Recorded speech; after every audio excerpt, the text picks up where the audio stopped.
জ্ঞানী ব্যক্তিদের বক্তব্য অনুযায়ী মানুষের মাথা নাকি নিজে থেকেই তার সমস্ত বাজে স্মৃতিগুলোকে মুছে ফেলে, আর মাথার এক পাশে ছোট্ট কোনো কক্ষে জমা করে রেখে দেয় যত পুরনোই হোক কিন্তু সুখকর স্মৃতি।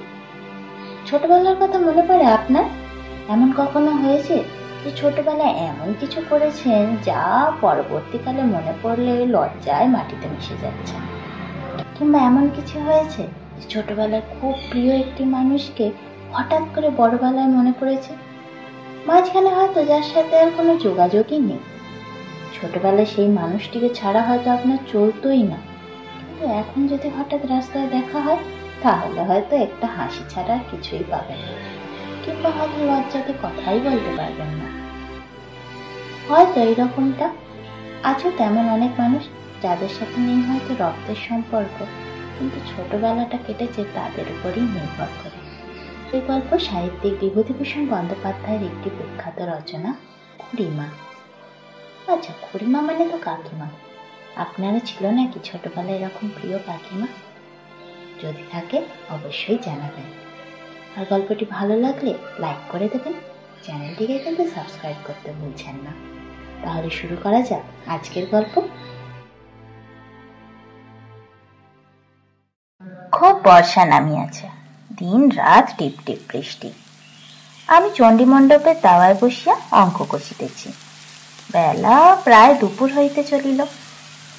বর্ষা বাদল না হইলে বিনোদ মাস্টারের কাছে ছুটি পাওয়া যাইত, কিন্তু কি বাদলাই নামিয়াছে আজ 3 দিন হইতে আমার ভাগ্যে। এক সময়ে কোথা হইতে একটা ময়লা কাপড় পরা লোক আসিয়া চণ্ডীমণ্ডপের সামনে উঠোনে দাঁড়াইল এবং আমার দিকে চাহিয়া ঠিক করিয়া হাসিল। আজও মনে আছে, লোকটার গায়ে একটা ময়লা চিটচিটে কামিজ, খালি পা, রুক্ষ চুল। বয়স বুঝিবার উপায় নেই, অন্তত আমার পক্ষে। আমি লোকটাকে আর কখনো দেখি নাই, কারণ বাবা মা এখানে থাকিলেও দিদিমা আমায় ছাড়িয়া থাকিতে পারেন না বলিয়া এতদিন ছিলাম মামার বাড়িতে। এ গ্রামে আমি আসিয়াছি বেশি দিন নয়। যখন চলিয়া গিয়াছিলাম তখন আমার বয়স মাত্র 6 বছর। বিনোদ মাস্টার বলিল, কি পরেশ, কি খবর? লোকটা উঠোনে দাঁড়াইয়া বৃষ্টিতে ভিজিতেছে দেখিয়া বলিতে গেলাম, আসুন না উপরে। কিন্তু বিনোদ মাস্টার আমার কথায় বাধা দিয়ে বলিল, কি চাই পরেশ? লোকটা আর একবার কেমন এক ধরনের হাসিল। এই প্রশ্নের উত্তরে যে ধরনের হাসা উচিত ছিল তেমন নয়, যেন নিজের প্রশংসা শুনিয়া বিনীত লাজুক হাসি হাসিতেছে। ছেলে মানুষ হইলেও বুঝিলাম হাসিটা অসংলগ্ন ধরনের। বলিল, খিদে পেয়েছে। আমার জাতুতো ভাই শীতল বাড়ির ভিতর হইতে চণ্ডীমণ্ডপে আসিয়া উঠোনের দিকে চাহিয়া বলিয়া উঠিল, এই যে পরেশ কাকা, কোথা থেকে? কোথায় ছিলেন এতদিন? লোকটি উত্তরে শুধু বলিল, খিদে পেয়েছে। শীতল বাড়ির মধ্যে ঢুকিয়া এক বাটি মুড়ি আনিয়া লোকটার কোঁচার কাপড়ে ঢালিয়া দিল। আমি অবাক হইয়া ভাবতেছি, লোকটা কে? তো এত সম্মানসূচক সম্বোধন করিতেছে শীতলদা, অথচ বসিতে বলিতেছে না কেউই। এমন সময় লোকটা একটা কাণ্ড করিয়া বসিল। শীতলদার দেওয়ার মুড়ির এক গাল মাত্র খাইয়া বাকিগুলি একবার রাইট অ্যাবাউট টার্ন করিয়া ঘুরপাক খাইয়া উঠান ময় কাদার উপর ছড়াইয়া ফেলিল। সঙ্গে সঙ্গে কি একটা দুর্বোধ্য ছড়া উচ্চারণ করিল গান গাওয়ার সুরে। ও গুগলি চিহ্নক যা, খোদা চাল গামছায় বাঁধি গুগলি ঝিনুক ঝা, গুগলি ঝিনুক গুগলি ঝিনুক। তখন সে ঘুরপাক খাইতেছে, ছড়া বলিতেছে। এমন সময় আমার জ্যাঠা মহাশয় দুর্লভ রায়, তিনি অত্যন্ত রাশবাড়ি ও কড়া মেজাজের লোক, বাড়ির ভিতর হইতে চণ্ডীমণ্ডপের পাশে উঠোন হইতে অন্দরে যাবার দরজাতে দাঁড়াইয়া হাঁক দিয়া বলিলেন, কে চেঁচামেচি করে দুপুরবেলা? ও পাগলটা, মুড়িগুলো নিলে তবে ওরকম করে ফেললে যে বড় বদমাইশি করবার জায়গা পাওনি? বলিয়া তিনি আসিয়া লোকটার গালে ঠাস ঠাস করিয়া কয়েক ঘাত চড় মারিলেন। পরে তাহাকে সজোরে একটা ধাক্কা দিয়া বলিলেন, বেরো এখান থেকে, আর কোনোদিনও দরজায় ঢুকেছ তো মেরে হাড় গুঁড়ো করে দেবো। আমার বলিষ্ঠ জ্যাঠামশায়ের ধাক্কার বেগে রোগা ও পাতলা লোকটা খানিক দূরে ছিটকাইয়া গিয়া কাদার পিছল উঠোনের উপর পড়িয়া যাইতে যাইতে বাঁচিয়া গেল এবং একটু সামলাইয়া লইয়া দাঁড়াইয়া মাটিতে একবার থুতু ফেলিল, রক্তে রাঙা। ইতিমধ্যে মজা দেখিতে আমাদের বাড়ির ছোট ছোট ছেলেমেয়েরা উঠোনের দরজায় জড়ো হইয়াছিল। লোকটা ধাক্কা খাইয়া ছিটকাইয়া পড়িতেই তাহারা খিলখিল করিয়া হাসিয়া উঠিল। লোকটার উপর সহানুভূতিতে আমার মনটা গলিয়া গেল। পরেশ কাকার সহিত এভাবেই আমার প্রথম পরিচয়। ক্রমে জানিলাম পরেশ কাকা এই গাঁয়েরই মুখুজ্জে বাড়ির ছেলে। পশ্চিমে কোথায় যেন চাকরি করিত। বয়স বেশি নয়, এই মাত্র 25। আজ বছর 2 মাথা খারাপ হওয়ার দরুন চাকরি ছাড়িয়া আসিয়া পথে পথে পাগলামি করিয়া ঘুরিতেছে। তাহাকে দেখিবার কেহ নাই। সে যে বাড়ির ছেলে তাহাদের সকলেই বিদেশে কাজকর্ম করে, এখানে কেউ থাকে না। উন্মাদ ভাইকে বাসায় লইয়া যাইবার গরজও কেহ এ পর্যন্ত দেখায় নাই। পাগল পরের বাড়ি ভাত চাহিয়া খায়, সব দিন লোকে দেয় না, মাঝে মাঝে মারধরও খায়। একদিন নদীর ধারে পাখির ছানা খুঁজিতে গিয়েছি একাই। আমায় একজন সন্ধান দিয়েছিল গাং শালিকের অনেক বাসা গাঙের উঁচু পাড়ে দেখা যায়। অনেক খুঁজিয়াও পাইলাম না। সন্ধ্যা হয় হয়, রোদ আর গাছের উপরও দেখা যায় না। নদীর পাড়ে ঘন ছায়া নামিয়াছে। বাড়ি ফিরিতে যাইব, দেখি নদীর ধারে চটকাতলার শ্মশানে গ্রামের প্রহ্লাদ কলুর বউ যে ছোট টিনের চালাখানা তৈরি করিয়া দিয়াছে, তাহারই মধ্যে কে বসিয়া আছে। ভয় হইল, ভূত নয় তো। একটু আগাইয়া গিয়া ভালো করিয়া দেখি, না, ভূত নয়, পরেশ কাকা।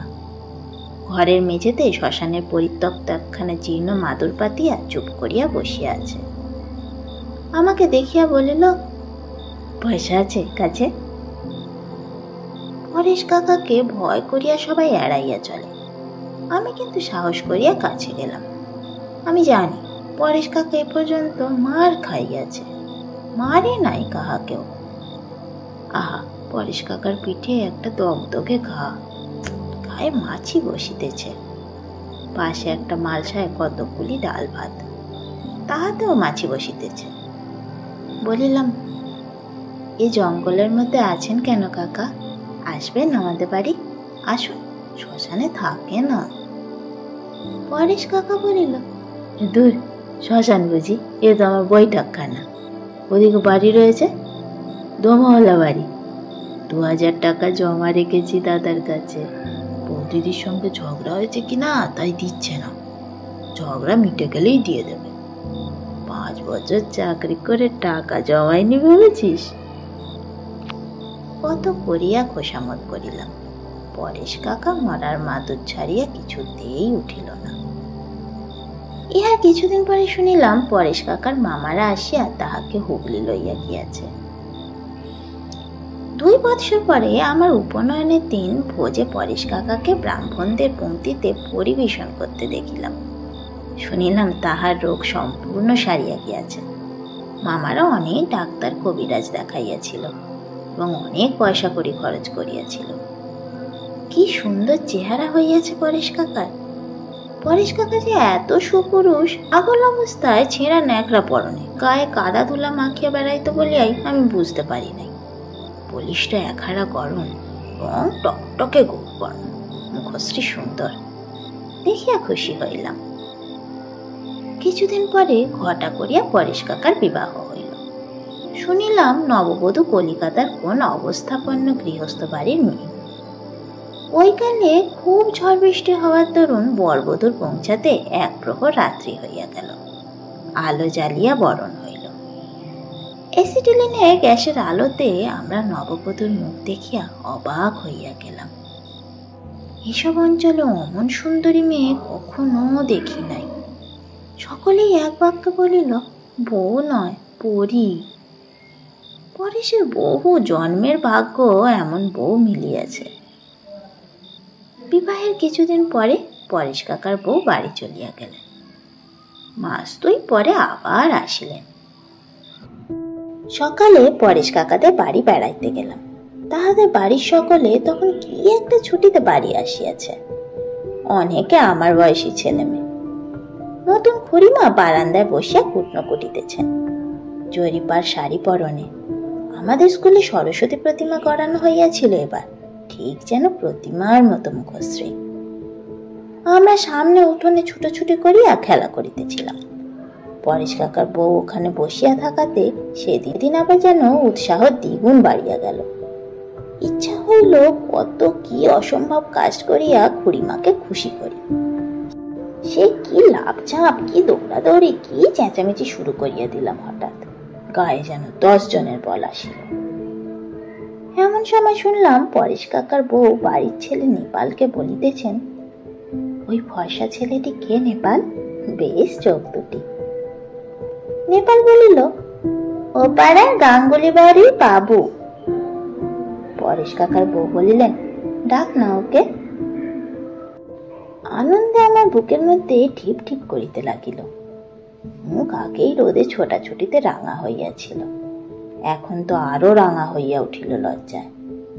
অথচ কিসের লজ্জা? গিয়া প্রথমেই একটা প্রণাম করিলাম। পরেশ কাকার বউ বলিলেন, তোমার নাম কি বাবু? ভালো নাম কি? লজ্জা ও সংকোচের হাসি হাসিয়া বলিলাম, বাণীব্রত। তিনি বলিলেন, বাহ, বেশ সুন্দর নাম, যেমন দেখতে সুন্দর তেমনই নাম। পড়ো তো। বেশ বেশ, এখানে এসো খেলা করতে রোজ, আসবে? সে রাত্রে আনন্দে আমার বোধহয় ভালো করে ঘুমই হয় নাই। যেন কোন স্বর্গের দেবী কি রূপকথার রাজকুমারী যাচিয়া আমার সঙ্গে ভাব করিয়াছেন। অমন রূপ কি মানুষের হয়? ইহার পরদিন হইতে পরেশ কাকাদের বাড়ি রোজ যাইতে আরম্ভ করিলাম। দিন নাই, দুপুর নাই, সকাল নাই। কি ভাবি হইয়া গেল খুড়িমার সঙ্গে। আমার বয়স তখন 12। খুড়িমার কত বয়স বুঝিতাম না, এখন মনে হয় তার বয়স ছিল 18-19। বিবাহের পর বৎসর গ্রামে খবর আসিল পরেশ কাকা বিদেশে চাকরিস্থলে আবার পাগল হইয়া গিয়াছেন। খুড়িমা তখন মাস 2 হইল বাপের বাড়ি। পাগল হইবার সংবাদ শুনিয়া বাপের সঙ্গে তিনি স্বামীর কর্মস্থলে গিয়েছিলেন, কিন্তু গিয়া দেখেন পরেশ কাকাকে পাগলাগারদে পাঠানো হইয়াছে। খুড়িমার সঙ্গে তার দেখা হয় নাই। খুড়িমার বাবা মেয়েকে পাগলাগারদে লইয়া গিয়া জামাইয়ের সঙ্গে দেখা করাইয়া দেবার আগ্রহ প্রকাশ করেন নাই। সব ব্যাপার মিটিয়া গেলে তিনি মেয়েকে লইয়া ফিরিলেন। পরেশ কাকার বড় ভাতৃবধূ তখন ছেলে মেয়ে লইয়া গ্রামের বাড়িতেই ছিলেন। তিনি পত্র লিখিয়া পরেশ কাকার বউকে মাস 2 পরে আনাইলেন। খুড়িমার আসিবার সংবাদ পাইয়া সকালে উঠিয়াই ছুটিয়া দেখা করিতে গেলাম। তার মুখ ও চেহারায় দুঃখের কোনো চিহ্ন দেখিলাম না। তেমনি হাসি হাসি মুখ, মুখশ্রী তেমনি সুকুমার। বিদ্যুতের মতো রং এতটুকু ম্লান হয় নাই। কি স্নেহ আদরের দৃষ্টি তার চোখে। আমি পায়ে ধুলা লইয়া প্রণাম করিতেই তিনি আমার চিবুকে হাত দিয়ে হাসি মুখে বলিলেন, এই যে বাবু, কেমন আছো? একটু রোগা দেখছি যে। আমি উত্তরে হাসিয়া খুড়িমার সামনে মেঝের উপর বসিয়া পড়িলাম। বলিলাম, আপনি ভালো ছিলেন খুড়িমা?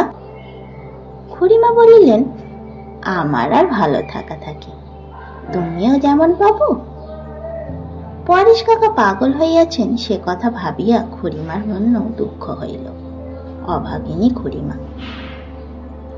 খুড়িমা বলিলেন, কাছে সরে এসো বাবু, বাবু আমাকে বড় ভালোবাসে না? ঘাড় নাড়িয়া স্বীকার করিলাম, খুব ভালোবাসি। আমিও কলকাতায় থাকতে বাবুর কথা বড় ভাবি। বাবু, এ গায়ে তোর মতো ভালোবাসা কেউ বাসে না আমার। লজ্জায় রাঙা হইয়া হাসি মুখে চুপ করিয়া থাকিতাম। 13 বছরের ছেলে, কি কথাই বা জানি। কলকাতা দেখেছো বাবু? না, কে নিয়ে যাবে? আচ্ছা, এবার আমি যখন যাবো এখান থেকে নিয়ে যাব সঙ্গে করে। বেশ, আমাদের বাড়ি গিয়ে থাকবে, কেমন তো? কবে যাবেন খুড়িমা? শ্রাবণ মাসে? না, এখন কিছুদিন থাকুন এখানে, যাবেন না এখন। কেন বলো তো? হাসিয়া তাহার মুখের দিকে না চাহিয়া বলিলাম, আপনি থাকলে বেশ লাগে।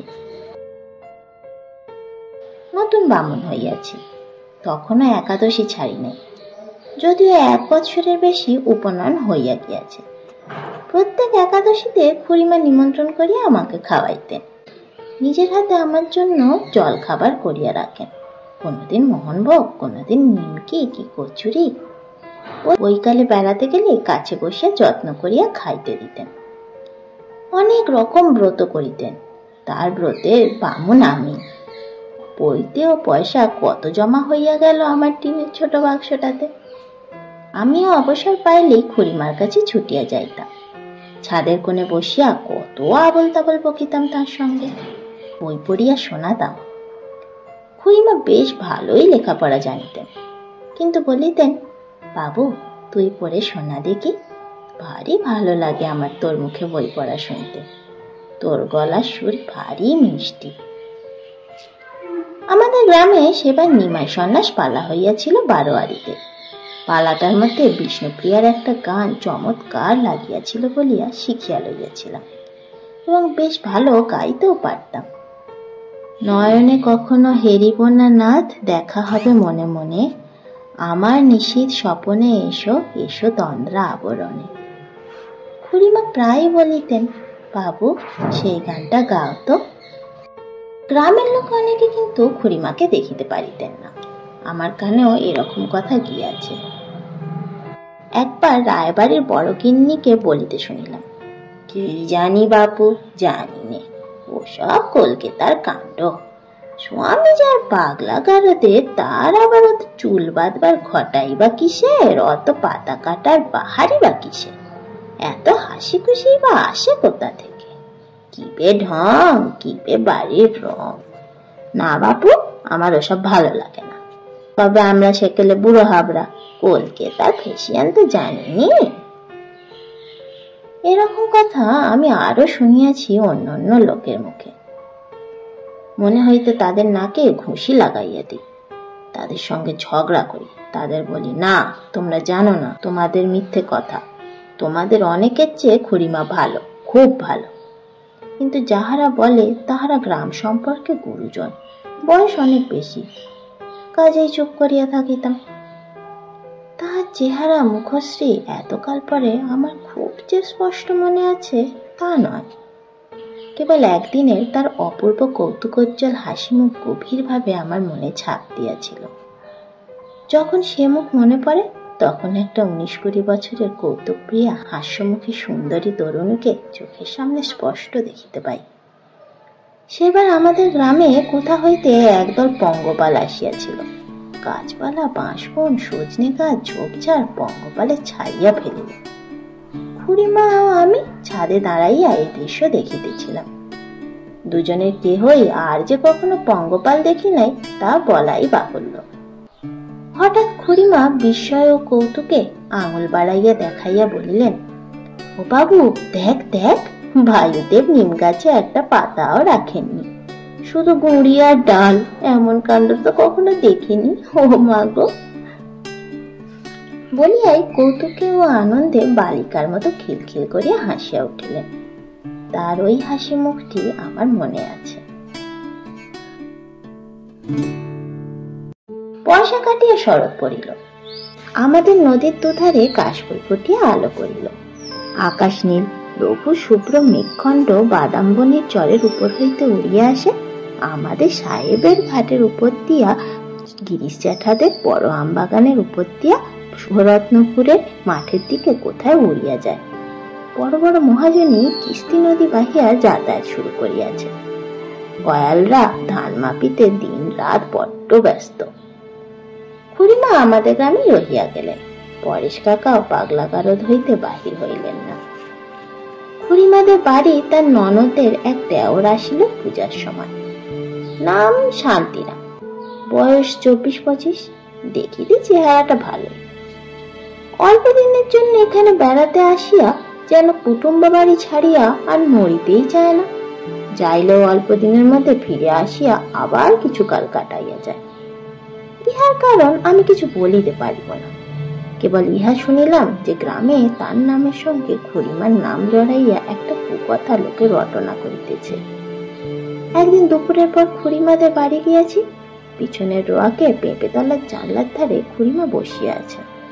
শান্তিরাম বাইরের রোয়াকে দাঁড়াইয়া জানালার গড়ার ধরিয়া খুড়িমার সঙ্গে আস্তে আস্তে এখনই কি কথা বলিতেছে।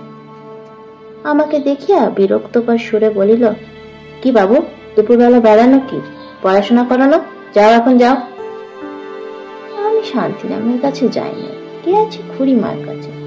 কিন্তু আমার দুঃখ হইল যে খুড়িমা ইহার প্রতিবাদে একটা কথাও বলিলেন না। আমি তখনই ওদের বাড়ি হইতে চলিয়া আসিলাম। ভয়ানক অভিমান হইল খুড়িমার উপর। তাই কি একটা কথা বলা উচিত ছিল না? ইহার পর খুড়িমাদের বাড়ি যাওয়া একেবারে বন্ধ না করিলেও কমাইয়া দিলাম। খুড়িমাকে আর তেমন করিয়া পাইনি। শান্তিরাম আজকাল দেখি সময় নাই অসময় নাই ছাদে কি সিঁড়ির ঘরে বসিয়া খুড়িমার সহিত গল্প করিতেছে। আমার যাওয়াটাও সে যেন তেমন পছন্দ করে না। খুড়িমা যেন শান্তিরামের কথার উপরে কোনো কথা জোর করিয়া বলিতে পারেন না। খুড়িমার নামে পাড়ায় পাড়ায় যে কথা রটনা হইতেছে তাহা আমার কানে প্রতিদিনই যায়। লক্ষ্য করিলাম খুড়িমার উপর আমার ইহার জন্য কোনো রাগই নেই। যত রাগ ওই শান্তিরামের উপর। সে দেখিতে ফর্সা বটে, বেশ শহরে ধরনের গোছালো কথাবার্তাও, শৌখিন সাজ পোশাকও করে বটে, কিন্তু হয়তো তাহার ফিটফাট সাজগোজের তরুণী হোক, কিংবা তাহার শহর অঞ্চলের বুলির জন্যই হোক, কিংবা তাহার ঘন ঘন বাদশাহী খাওয়ার তরুণী হোক, লোকটাকে প্রথম দিন হইতে আমার কেমন পছন্দ করি না। কেমন যেন মনে হয়েছিল এ লোক ভালো। একদিন চৌধুরীদের পুকুর ঘাটে বাঁধানো রানায় সর্বচৌধুরী ও কালিময় বাড়ুচ্ছে কি কথা বলিতেছিল। আমি পুঁটি মাছ মারা ছিপ হাতে মাছ ধরিতে গিয়াছি। আমাকে দেখিয়া উহারা কথা বন্ধ করিল। আমি বাঁধানো ঘাটে নামিয়া মাছ ধরিতে বসিলাম। সর্বচৌধুরী বলিল, তাই তো, ছোড়াটা যে আবার এখানে। কালিময় জ্যাঠা বলিলেন, বলো, আরে বলো বলো, ও ছেলে মানুষ, কিছু বোঝে না। সর্বচৌধুরী বলিল, এখন কি করবে? এর একটা বিহিত তো করতে হয়। এর মধ্যে আমরা কি এমনটা হতে দিতে পারি? একটা মিটিং ডাকো। পরেশের বউ সম্বন্ধে এমন হয়ে উঠেছে যে কান পাতা যায় না। নরেশকে একখানা চিঠি লিখতে হয় তার চাকুরির স্থানে, আর ওই শান্তিরাম নাকি ওটাকে শাসন করে দিতে হয়। কালিরাম জ্যাঠা বলিলেন, শাসন টাসন আর কি, ওকে এই গ্রাম থেকে চলে যেতে বলো, না যায় আচ্ছা করে উত্তম মধ্যম দাও। নরেশ কি চাকরি ছেড়ে আসবে এখন কুটুম্ব শাসন করতে? সে যখন বাড়ি নেই তখন আমরাই অভিভাবক। সর্বচৌধুরী বলিলেন, ছড়িটাও নাকি বড্ড বেড়েছে শুনতে পাই। কালিময় জ্যাঠা বলিলেন, তাই তো শুনছি, বয়সটা খারাপ কিনা তাতে স্বামী ওই রকম। কালিময় জ্যাঠা আমাকে যতই না বোকা ভাবুন, আমি কিন্তু বুঝিতে কিছুই বাকি ছিল না। খুড়িমার উপর অভিমান চলিয়া গেল। ভাবিলাম ইহারা হয়তো খুড়িমাকে কোন একটা শক্ত কথা শোনাবে কিংবা অপদস্থ করিবে। কথাটা খুড়িমাকে জানাইয়া সাবধান করিয়া দিলে হয়। কিন্তু সঙ্গে সঙ্গে ভাবিয়াও দেখিলাম খুড়িমাকে এ কথা আমি বলিতে পারিব না, কোনো মতেই না। শান্তিরামের উপর ভয়ানক রাগ হলো। তুমি কেন বাবু এখানে আসিয়াছ পরের সংসারে শান্তি নষ্ট করিতে? নিজের দেশে কেন চলিয়া যাও না? এতদিন কুটুম্ব বাড়ি পড়িয়া থাকিতে লজ্জাও তো হওয়া উচিত ছিল। ইহার কিছুদিন পরে আমি কাকার বাসায় থাকিয়া লেখাপড়া করিব বলিয়া গ্রাম হইতে চলিয়া গেলাম। যাইবার আগে খুড়িমার সঙ্গে দেখা করিতে গেলাম। মাকে ছাড়িয়া যাইতে যত কষ্ট হইতেছিল, খুড়িমাকে ছাড়িয়া যাইতেও তেমনি। খুড়িমা আদর করিয়া বলিলেন, বাবু, লেখাপড়া শিখে কত বিদ্বান হয়ে আসবে, কত বড় চাকরি করবে, মনে থাকবে তো খুড়িমার কথা? লাজুক মুখে বলিলাম, খুব মনে থাকবে, আমি ভুলবো না খুড়িমা। খুড়িমা তাড়াতাড়ি কয়েক পা আগাইয়া আসিয়া বলিলেন, সত্যি বলছিস? ভুলবি না কখনো বাবু? জোর গলায় বলিলাম, কখনো না। বলিয়াই তাহার মুখের দিকে চাহিয়া দেখিলাম তিনি সজল চোখে কিন্তু হাসি মুখে আমার দিকে চাহিয়া আছে। সত্যি বলিতেছি, চলিয়া আসিয়াছিলাম নিতান্ত অনিচ্ছার সহিত। গ্রাম ছাড়িতে হইল বাবার কড়া হুকুমে। খুড়িমাকে কোন ভয়ানক বিপদের মুখে ফেলিয়া যাইতেছি, আমার মন যেন বলিতেছিল। থাকিলেই বা ছেলে মানুষ কি করিতে পারিতাম। মাস ৬-৭ পরে গরমের ছুটিতে বাড়ি ফিরিয়া শুনিলাম মাঘ মাসে শান্তিরাম খুড়িমাকে লইয়া কোথায় যেন চলিয়া গিয়াছে। কেহই তাহাদের কোনো সন্ধান করে নাই, কোনো আবশ্যক বিবেচনাও করে নাই। খুড়িমায়ের ইতিহাসের এটাই শেষ। এরপর ২-১ খুড়িমার সংবাদ যে আমি তো না পাইয়াছি এমন নয়। যেমন একবার যখন 3rd ক্লাসে পড়ি, তখন শুনিয়াছিলাম আমাদের গ্রামের কাহারা চাকদায় গঙ্গা স্নান করিতে গিয়া খুড়িমাকে দেখিয়াছে। আলো জামা কাপড় পরনে, গায়ে 1 গা গহনা ইত্যাদি। আরো একবার 1st ক্লাসে পড়িবার সময় গায়ে গুজব রটিয়াছিল পাড়ায় বাজারে খুড়িমার সঙ্গে আমাদের অমূল্য জেলের মা না মাসিমার সাথে দেখা হইয়াছে। খুড়িমার সে চেহারা আর নেই, শান্তিরাম নাকি ফেলিয়া পালাইয়াছে ইত্যাদি। খুড়িমার নিরুদ্দেশ হওয়ার ৬-৭ বছর পরের কথা এসব। কিন্তু এসব কথার কতদূর মূল্য আছে আমি জানি না। আমার তো মনে হয় না গা ছাড়িয়ে যাওয়ার পরে খুড়িমাকে কখনো কেউ কোথাও দেখিয়াছে। যাক, এ অতি সাধারণ কথা, সব জায়গায় সচরাচর ঘটিয়া আসিয়াছে। ইহার মধ্যে নতুনত্ব কি আছে? তা নয়, আমার মনের সঙ্গে খুড়িমার এই ইতিহাসের সম্বন্ধ কিন্তু খুব সাধারণ নয়। আসল কথাটা সেখানে। বড় তো হইলাম, কলেজে পড়িলাম, কলকাতায় আসিলাম। বাল্যের কত বন্ধুত্ব, কত গলাগলি ভাব নতুন বন্ধু লাভের জোয়ারের মুখে কোথায় মিলাইয়া গেল। খুড়িমাকে কিন্তু আমি ভুলিলাম না। এই খবর কি কেউ জানে? কলেজের ছুটিতে দেশে ফিরিবার সময় নৈহাটি কি কাঁচরাপাড়া স্টেশনে গাড়ি আসিলেই কতবার ভাবিয়াছি এইসব জায়গায় কোথাও হয়তো খুড়িমা আছেন। নামিয়া কখনো অনুসন্ধান করি নাই বটে, কিন্তু অত্যন্ত ব্যাকুল হইয়া ভাবিয়াছি তার কথা। কলিকাতার কোনো কুপল্লীর সহিত তাহার কোনো যোগ আমি মনেও স্থান দিতে পারি নাই কোনোদিন।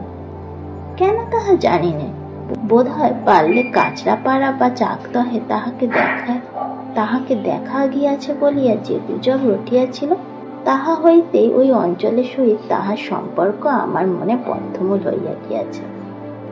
কিন্তু কেন নামিয়া কখনো খুঁজিয়া দেখি নাই, ইহার কারণ আছে। আমার মনে এই কথা কে যেন বলিত, খুড়িমা বাঁচিয়া নাই। যে ভুল তিনি না বুঝিয়া অল্প বয়সে করিয়া ফেলিয়াছেন, সে ভুলের বোঝা ভগবান তাহাকে চিরকাল বহিতে দিবেন না। সংসার জ্ঞানানবিজ্ঞা তরুণী খুড়িমার কাঁধ হইতে সে বোঝা তিনি নামাইয়া লইয়াছেন। স্কুল কলেজের যুগও কাটিয়া গেল, বড় হইয়া সংসারী হইলাম। কত নতুন ভালোবাসা, নতুন মুখ, নতুন পরিচয়ের মধ্যে দিয়া জীবন চলিল। কত পুরাতন দিনের অতি মধুর হাসি ক্ষীণ স্মৃতিতে পর্যবসিত হইল। কত নতুন মুখের নতুন হাসিতে দিন রাত্রি উজ্জ্বল হইয়া উঠিল। জীবনে এরকমই হয়।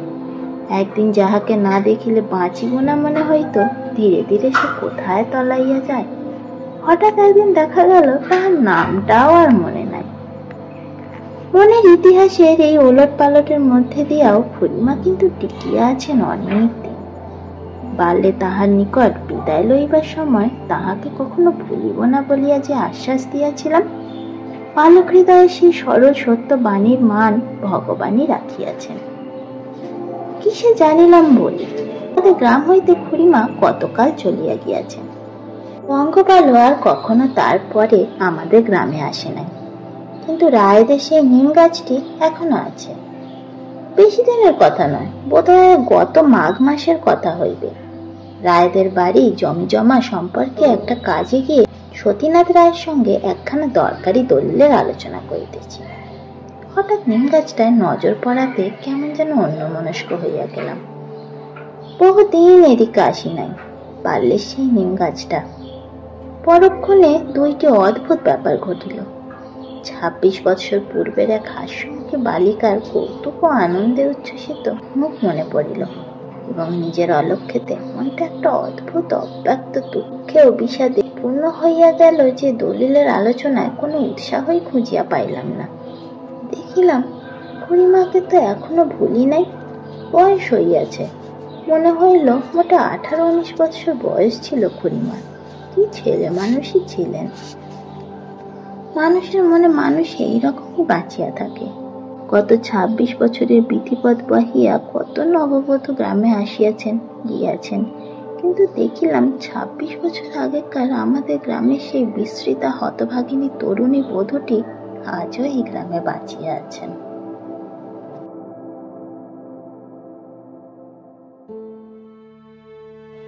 কি গল্প শুনতে শুনতে সন্ধান পেলেন এমন কোনো প্রিয় মানুষের, কিংবা কাছের কোনো খুড়িমা? যদি পেয়ে থাকেন তার নামটি কিন্তু কমেন্টে জানিয়ে যাবেন। কেমন লাগলো আজকের গল্প? আশা করি নিশ্চয়ই ভালো লাগলে কিন্তু ওই কথাই ভিডিওটিকে লাইক ও চ্যানেলটিকে সাবস্ক্রাইব করে দিয়ে যাবেন। তাহলে খুব দেখা হচ্ছে তাড়াতাড়ি পরবর্তী গল্পে। ততক্ষণ ভালো থাকুন, ভালো রাখুন। ধন্যবাদ।